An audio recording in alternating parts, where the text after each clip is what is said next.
Hello दोस्तों, रेहान का channel में आपका स्वागत है। आज हम फिर से अपने मैथ टेक्स्ट के वीडियो नंबर 4 को लेकर के आए हुए हैं।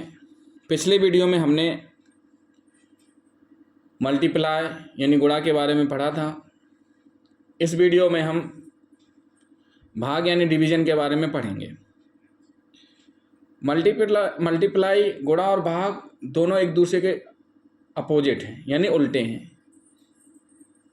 भाग का मतलब डिवाइड करना कितने भागों में, कोई संख्या है तो उसकी एक विधि है, किस तरीके से हम भागफल तक पहुंचेंगे, कौन सी संख्या पूरी तरीके से भाज्य होगी यानी डिवाइड हो जाएगी और कौन सी संख्या ऐसी है जो डिवाइड पूरी तरीके से नहीं होगी। तो सबसे पहले हम पढ़ लेते हैं कि भाग के पार्ट कौन कौन से हैं। तो भाग के अंतर्गत आ जाता है भाजक यानी कि divisor, dividend, quotient, remainder. Divisor मतलब भाजक, डिविडेंड यानी भाज्य, रिमाइंडर यानी शेषफल, क्वोशिएंट यानी भागफल। अब इसको हम समझेंगे कैसे। मतलब सीधी सी बात है, डिवाइजर का मतलब है जिस संख्या से भाग देना है, डिविडेंड का मतलब है जिस संख्या में भाग देना है, रिमाइंडर का मतलब है भाग देने के बाद क्या शेष बचा है, कोई शेष बचा है या नहीं। क्वोशिएंट का मतलब है कि कितनी बार भाग दिया आपने, आखिर लास्ट में भागफल कितना निकला, रिजल्ट क्या निकला। तो इसको हम एक उदाहरण के तौर पर देखें। एक संख्या है 392। कितनी संख्या है? 392 संख्या है। इसको हमें 10 से डिवाइड करना है। कितने से करना है? 10 से। तो हमने 10 को उसकी जगह पे रखा, डिवाइजर की जगह डी। 392 यानी डिविडेंड, जिसमें हमें भाग देना है। हमने 10 का भाग दिया तो सबसे पहले भाग देने का यही नियम रहता है कि हम फर्स्ट डिजिट देखेंगे। फर्स्ट डिजिट में 10 डिवाइड होगा, नहीं हो रहा तो हमने सेकेंड डिजिट भी ले ली। तो 39 में हमने 10 का डिवाइड करेंगे तो कितने टाइम जाएगा? 10 3 जा 30 और 10 4 जा 40 यानी 40 जाएगा नहीं क्योंकि 39 है। तो हमने क्या किया, 10 का डिवाइड किया 39 में तो 3 टाइम गया यानी 30। लास्ट में 9 बचा, 9 को भी डिवाइड किया तो 90, लास्ट में रिमाइंडर हमारा 2 और भागफल हम ऊपर लिखते जाएंगे। जैसे हमने 10 का भाग 39 में दिया था तो 3 टाइम गया तो अपन क्वोशिएंट यानी भागफल में 3 लिखेंगे। फिर लास्ट में 9 आया, फिर कैरी लिया 2 को जब हमने कैरी लिया, कैरी लेने के बाद फिर हमने फिर दोबारा 10 से डिवाइड किया तो 10 9 जा 90 होता है। तो हम ऊपर क्वोशिएंट में 9 लिखेंगे, ये लिख दिया हमने 9। लास्ट में रिमाइंडर आपका 2 बचा। तो ये हुआ डिवाइड कैसे करेंगे। मतलब सीधी सी बात है, डी मतलब जिस संख्या से भाग देना है, डिविडेंड मतलब जिस संख्या में देना है, और रिमाइंडर जो शेष बचा है, क्वोशिएंट यानी जो भागफल आया है। तो ये तो हो गया है आपका भाग कैसे देना है। अब बात आती है कि एक इसमें जो ध्यान रखने वाली बात है, जो हमारे दिमाग में आती है कि कौन सी संख्या किससे भाज्य होगी, हमें इजीली वे में कैसे पता चलेगा। तो इससे पहले हमें ये जान लेना जरूरी है कि संख्या 2 प्रकार की होती हैं, सम और विषम। कुछ संख्याएं इवन होती हैं, कुछ संख्याएं ऑड होती हैं। सम संख्याएं और विषम संख्याएं। सम संख्याएं ऐसी होती हैं जो दो से पूर्णतः भाज्य हो, जिनमें 2 का भाग पूर्णतः हो, लास्ट में शेष बिल्कुल ना बचे। तो ये कौन सी संख्या होती है? 0 2 4 6 8 10। ये सब ऐसी संख्याएं हैं जो 2 से टोटली डिवाइड है।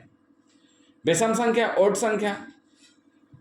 विषम संख्या ऐसी संख्या होती है जो 2 से भाज्य नहीं होती, यानी जिसमें 2 का भाग नहीं जाता है, जो 2 से डिवाइड नहीं होती है, 2 से डिवाइड नहीं होती है। 1 3 5 7 9 11 एटसेट्रा और भी हैं। तो जिनमें हम 2 का भाग देंगे तो वो पूरी तरीके से डिवाइड नहीं होंगे। तो ये सम और विषम जो कि आपको जानना बहुत जरूरी था, हमने आपको सम विषम के बारे में बता दिया। अब आगे हम पढ़ेंगे ऐसी कितनी संख्याएं हैं जो 2 से डिवाइड हो जाएंगी, ऐसी कितनी संख्याएं हैं जो 3 से, 4 से, 5 से, 6 से डिवाइड होंगे। तो सबसे पहले हम पढ़ लेते हैं 2 से कौन कौन सी संख्या डिवाइड होंगी? तो हम पढ़ते हैं डिविजिबिलिटी बाय 2, यानी 2 से विभाज्यता, यानी 2 से कितनी संख्या विभाज्य होंगी? तो 2 से कौन कौन सी संख्या विभाज्य होंगी? जिन संख्याओं के लास्ट में 2 या 0 आए, मतलब कोई भी संख्या है उसके लास्ट में कितना आना चाहिए, चाहे वो सिंगल डिजिट हो, चाहे डबल डिजिट हो, चाहे वो 3 डिजिट वाली संख्या हो, चाहे 4 डिजिट वाली है, लेकिन लास्ट में जो अंक आए वो या तो 2 से डिवाइडेबल हो या लास्ट में 0 आए, तो उसमें 2 का भाग चला जाएगा, उसमें रिमाइंडर नहीं बचेगा। तो आप क्या देखेंगे? 2, 4, 6, 8, 10, 16, 118, 120, 3, 4, 6, ये ऐसी संख्या हैं जिनमें 2 का डिवाइड हो जाएगा। अब हम पढ़ेंगे अपनी इसी वीडियो में ऐसी कौन सी संख्याएं हैं जो 3 से डिवाइड होंगी, डिविजिबिलिटी बाय 3। अब 3 से डिविजिबिलिटी कौन सी होंगी? तो इसमें शॉर्ट ट्रिक एक चीज़ याद रखना है हमें, ऐसी संख्या, जो भी संख्या है उसका योग सिंगल डिजिट है तो सिंगल का तो क्लियर ही पता चल जाएगा 3 से डिवाइड हो रही कि नहीं हो रही, लेकिन अगर सिंगल डिजिट से ज़्यादा हैं, 2 डिजिट हैं, 3 डिजिट हैं, तो हमें उन संख्याओं को आपस में जोड़ना है। जोड़ने पे हमें पता चलेगा कि ये 3 से डिवाइड है कि नहीं है। जैसे 36 को आपस में हम जोड़ा 3 + 6, 36 को हमने आपस में जोड़ा तो क्या है 3 + 6, 3 + 6 = 9। अब 9 को हम 3 से डिवाइड करेंगे तो देखो 3 से डिवाइड हो गया, यानी 9 3 से डिवाइड है, यानी 36 3 से डिवाइड हो जाएगी। फिर हम आगे देखते हैं 72, क्या 72 डिवाइड हो जाएगी 3 से? तो देखते हैं हम 7 + 2 9, हाँ ये 9 आ रहा है, इसका मतलब ये 3 से डिवाइड हो जाएगी। अब हम देखते हैं 3 डिजिट में चलते हैं, 316 यानी 316 एक संख्या हमने ली, तो 316 को हमने ऐड किया, ये देखिए 316 को हमने 3 + 1 + 6 = 10। अब 10 को 3 से डिवाइड करेंगे तो क्या होगा? नहीं होगा, क्यों? क्योंकि रिमाइंडर लास्ट में 1 बच जाएगा, तो ये 3 से भाज्य नहीं होगी। क्या है, कभी कभी क्वेश्चन पूछ लेते हैं एग्जाम में कि इनमें से कौन सी संख्या 3 से डिविजिबल है, 2 से डिविजिबल है, तो हम वहाँ ऐसे इस मेथड का उपयोग नहीं करते रहेंगे जो हमने ऊपर बताया था, इसका उपयोग नहीं करते रहेंगे, हम यहाँ शॉर्ट ट्रिक अपनाएंगे। तो दोस्तों ये आपको समझ में आया कि 3 से कैसे पता चलेगा कि कोई संख्या 3 से डिविजिबल है कि नहीं है। तो हम सबसे पहले क्या करेंगे, दोनों जो भी संख्या है उसका जोड़ करेंगे और उस जोड़ को 3 से डिवाइड करके देख लेंगे तो हमें पता चल जाएगा। अब हम पढ़ेंगे 4 के बारे में। 4 और 2 सेम है, इसलिए हमने 4 के बारे में नहीं बताया, 4 और 2 सेम ही है। अब हम पढ़ते हैं 5th, डिविजिबिलिटी बाय 5th। देखिए ऐसी कौन सी संख्या है जो 5 से डिविजिबल होंगी? तो सीधी सी बात है, इसमें एक चीज याद रखना है आपको, जिन संख्याओं के लास्ट में या तो 0 हो या 5 हो। अगर 0 है तो वो भी डिविजिबल हो जाएगी, अगर 5 है तो भी हो जाएगी, अगर 5 नहीं है तो नहीं होगी। 5 और 0 अगर लास्ट में नहीं है तो वो आप बिल्कुल मानिए 5 से डिवाइडेबल नहीं होगी, 5 का उसमें भाग नहीं जाएगा, 5 का भाग जाएगा ही नहीं। उसके बाद हम आगे चलते हैं, आगे हम पढ़ते हैं डिविजिबिलिटी बाय 6। ये थोड़ा सा कठिन है, थोड़ा सा देखने में कठिन है लेकिन है नहीं है। 6 कहते हैं ना कॉम्बो, ये 2 चीज़ों का कॉम्बो है, 2 और 3, मतलब 2 और 3 इन दोनों का कॉम्बो है 6। तो इसमें हमें एक चीज़ याद रखनी, ऐसी संख्या जो 2 से भी डिवाइड हो और 3 से भी डिवाइड हो, वही संख्या 6 से डिवाइड हो जाएगी। कैसे हम पता करेंगे? उदाहरण के लिए हमने 24 लिया, 24 के लास्ट में 4 है, 4 क्या है आपका? सम है, यानी 4 2 से डिवाइड हो जाएगा, इसका मतलब ये 24 तो 2 से डिवाइड हो रही है। अब इसी को हमें देखना है 24 को, क्या ये 24 3 से डिवाइड हो रहा है? क्या ये 24 3 से डिवाइड हो रहा है? तो हम देखेंगे 2, अब 3 का हमने आपको पहले बताया था कि हम 3 का पता कैसे करते हैं, जिस संख्या के बारे में हमें पता करना है उसको आपस में हम जोड़ते हैं, जोड़ने पे जो योग आता है उसको हम 3 से डिवाइड करते हैं।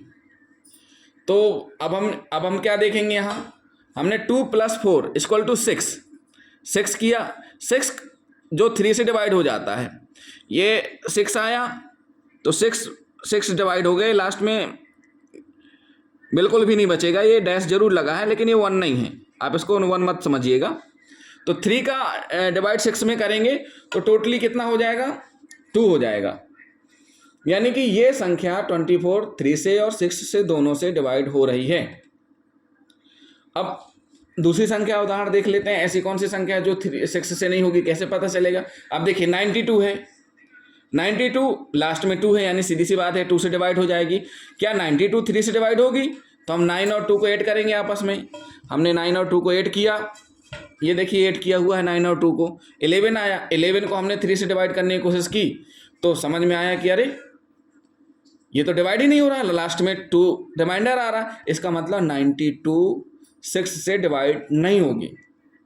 दोस्तों ये थे कुछ रूल्स। अब हम अगले वीडियो में हम आपको बताएंगे कौन सी ऐसी डिजिट हैं जो 7 से 8 से 9 से 10 से डिवाइड होंगी, उनकी शॉर्ट ट्रिक्स क्या रहेंगी। तो दोस्तों ये थी डिविजिबिलिटी के संबंध में हमारी वीडियो। हमारा वीडियो आपको पसंद आया हो तो चैनल को लाइक करें, सब्सक्राइब करें और वीडियो को शेयर करें। Thank you.